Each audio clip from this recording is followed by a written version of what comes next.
पावंटा साहेब पहुंचे CM Jairam Thakur. BJP कार्यकर्ताओं ने किया जोरदार स्वागत। गरीबों को 60 यूनिट फ्री बिजली देने की घोषणा।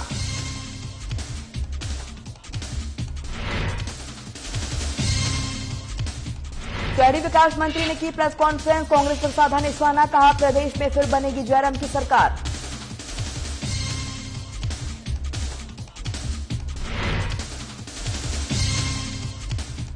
परिवहन निगम ने नए बस अड्डों का काम पूरा। उद्घाटन के लिए मुख्यमंत्री को हो रहा है इंतजार। 5 करोड़ 58 लाख की लागत से बन रहा बस स्टैंड।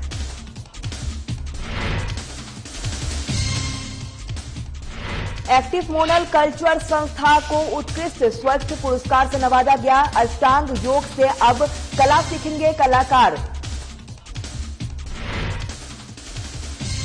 और पुलिस के बाद होमगार्ड के जवानों ने खेला मोर्चा। सीएम जयराम को मिलने पहुंचे जवान। स्थानीय नीति बनाने की उठाई मांग।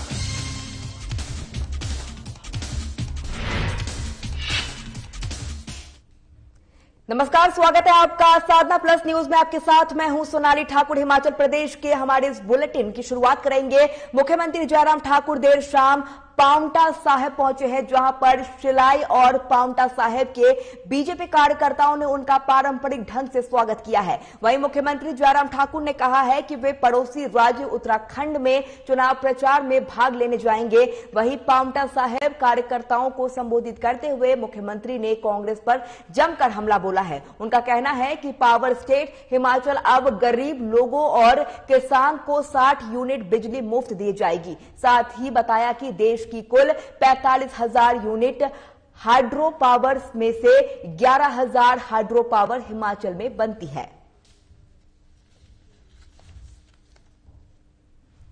यहां पर कह रहे थे कि कुछ लोग कुछ दिनों से बहुत ज्यादा जोर डाल रहे थे। 25 तारीख के बाद कब सुन रहा शोर? अभी तो हम शुरू कर रहे हैं भाई।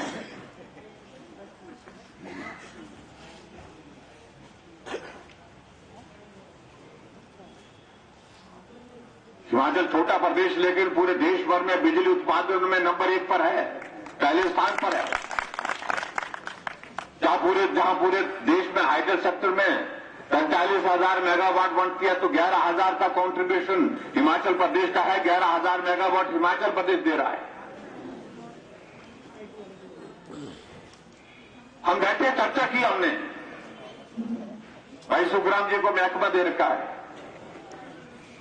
हमने कहा इतनी हम बिजली पैदा करते हैं और इस बिजली पैदा करने के बाद हमारे गरीब लोगों के लिए क्या राहत दे सकते हैं। और ये तो आंकड़े के साथ तैयार बैठे हुए थे। मुझे कागज दे दिया कि आप ये कर दो, ये करना ही है। और 25 तारीख जब हिमाचल प्रदेश के पूर्ण राजत्व के 51 वर्ष पूरे होने के बाद 52वां वर्ष शुरू हुआ, हमने उस दिन घोषणा की कि गरीब आदमी के लिए आज हमको 50 वर्ष पूरे होने के बाद 51 वर्ष पूरे होने के पश्चात हिमाचल की जनता ने इस हिमाचल को यहां पहुंचाने में बहुत बड़ा परिश्रम किया है, बहुत बड़ा उनका योगदान है। उनको राहत देनी चाहिए। हमने कहा 0 से 60 यूनिट तक कोई बिल हम नहीं लेंगे। प्रदेश में शहरी विकास मंत्री सुरेश भारद्वाज ने प्रेस कॉन्फ्रेंस किया है। वहीं उन्होंने कांग्रेस पर निशाना साधते हुए कहा है कि वीरभद्र सिंह 6 बार प्रदेश के सीएम इस नए बने हैं और इस दौरान क्योंकि कांग्रेस के पास कोई दूसरा नेता नहीं है। साथ ही उन्होंने कहा है कि यह परंपरा इस बार खत्म होगी और 2022 में जयराम की सरकार रिपीट करेंगे।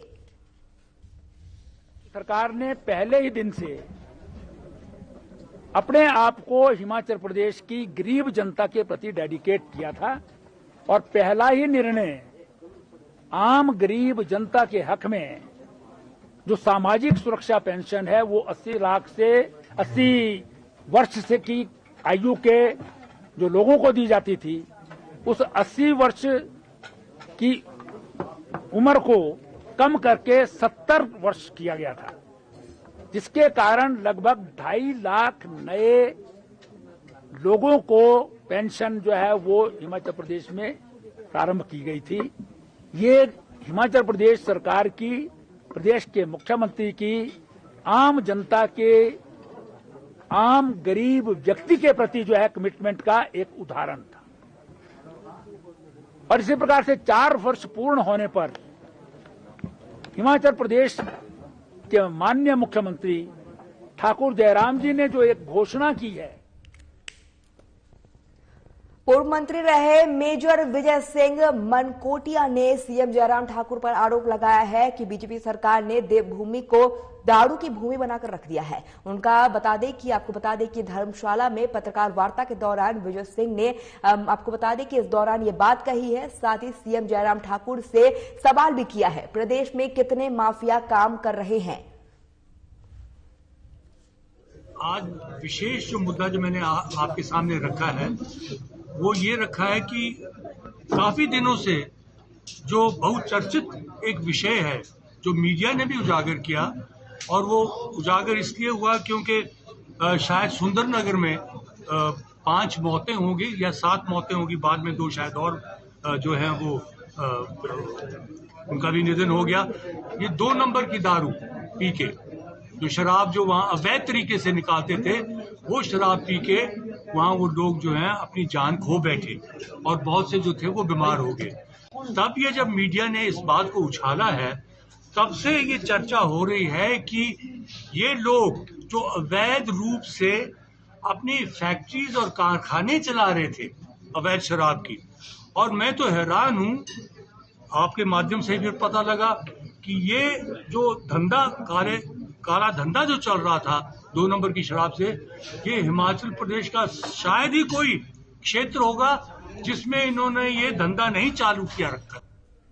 नालागढ़ रोपड़ मार्ग पर तैयार किया गया परिवहन निगम का बस अड्डा उद्घाटन का इंतजार में राजनीति की भेंट चढ़ गया है। पिछले 6 महीने से अड्डा प्रबंधक विकास प्राधिकरण से इसे तैयार कर दिया गया है, लेकिन सत्ता पर काबिज बीजेपी सरकार के पास इसका उद्घाटन करने का समय ही नहीं है। पिछले लंबे समय से प्रदेश के सीएम का नालागढ़ दौरा न होने के चलते बस अड्डा का उद्घाटन नहीं किया जा रहा है। ऐसे में लोगों को बस अड्डे की सुविधा से महरूम रखा गया है। वहीं परिवहन डिपो नालागढ़ में आरएम हरपाल सिंह ने बताया है कि बस अड्डे का कार्य पूरा हो चुका है। नए बस अड्डे में लोगों की सहूलियत के लिए हर प्रकार की सुविधा की गई है। उद्घाटन होने के बाद बस अड्डे निगम को समर्पित कर दिया जाएगा।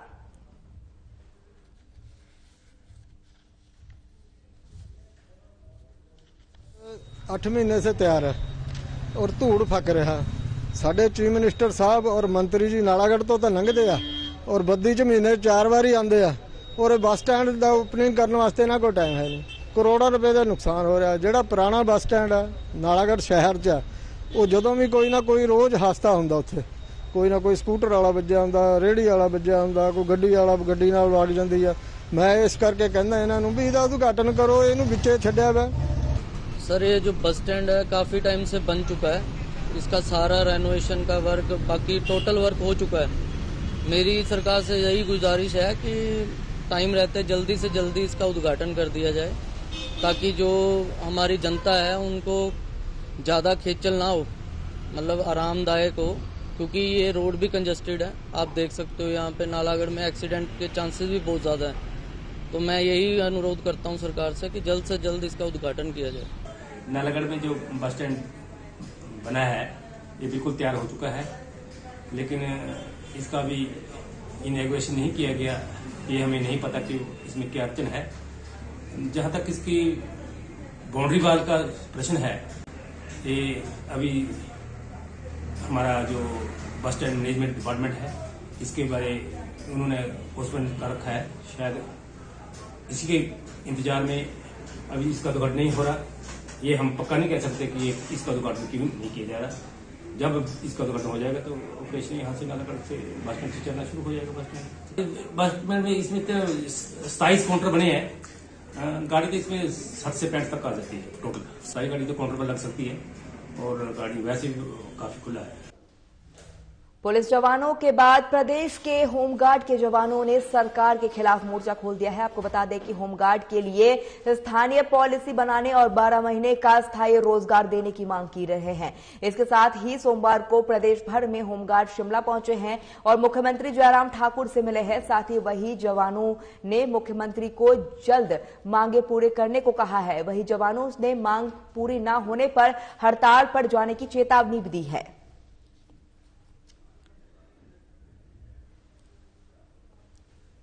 मंत्री महोदय से हमारी एक मांग है कि छठा वेतन आयोग हमारे को जो इस तरह से लागू किया जाए जैसा पुलिस वालों के लिए किया है। जैसी उनकी उम्र जो है 8 साल से 5 साल कर दी गई है और हमारी भी होमगार्ड वालों की इसी तरह से की जाए।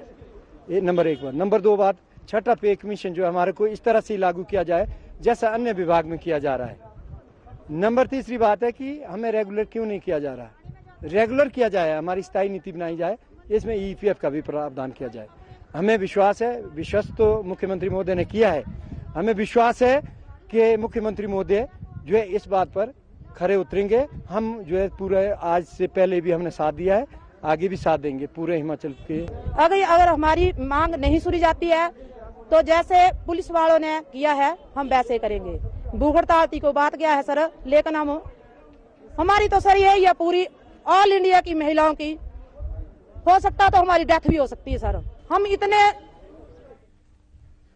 बीते कई सालों से रंगमंच के क्षेत्र में कार्यरत आपको बता दें कि एक्टिव मोनल कल्चर एसोसिएशन संस्था को उत्कृष्ट स्वच्छक पुरस्कार से नवाजा गया है। वही संस्था के अध्यक्ष केहर सिंह ने बताया है कि नाट्य शास्त्र में भी अष्टांग योग का वर्णन किया गया है और 8 सूत्री में नाटक की कई बारीकियों से भी अवगत कराया गया है। साथ ही उन्होंने कहा है कि ऐसे अब पहली बार महर्षि पतंजलि के द्वारा लिखित अष्टांग योग को रंगमंच के साथ जोड़ने जा रही है, जिससे अष्टांग योग के माध्यम से एक अच्छा कलाकार पैदा हो सके, साथ ही कला के क्षेत्र में अपनी सेवा दे सके। टेक्निक नहीं है ये, तो ये महर्षि पतंजलि का दिया हुआ अष्टांग योग है, लेकिन हमें ये लगा कि इस तरीके से एक एक्टर तैयार होता है। हमने नाट्य शास्त्र के पहले ही चैप्टर में ये पढ़ा कि भाई जो नाटक करेगा वो कौन करेगा, बोला ना देव करेगा ना दानव करेगा, वो करेगा मानव, मानव में भी ऋषि। तो अभी आपको बता दें कि जिस तरीके से आपने देखा, ये आपको बता दें कि इस दौरान तमाम लोग मौजूद रहे हैं। चलिए हिमाचल के बुलेटिन में हमारे बस इतना ही। देखते रहिए साधना प्लस न्यूज। नमस्कार।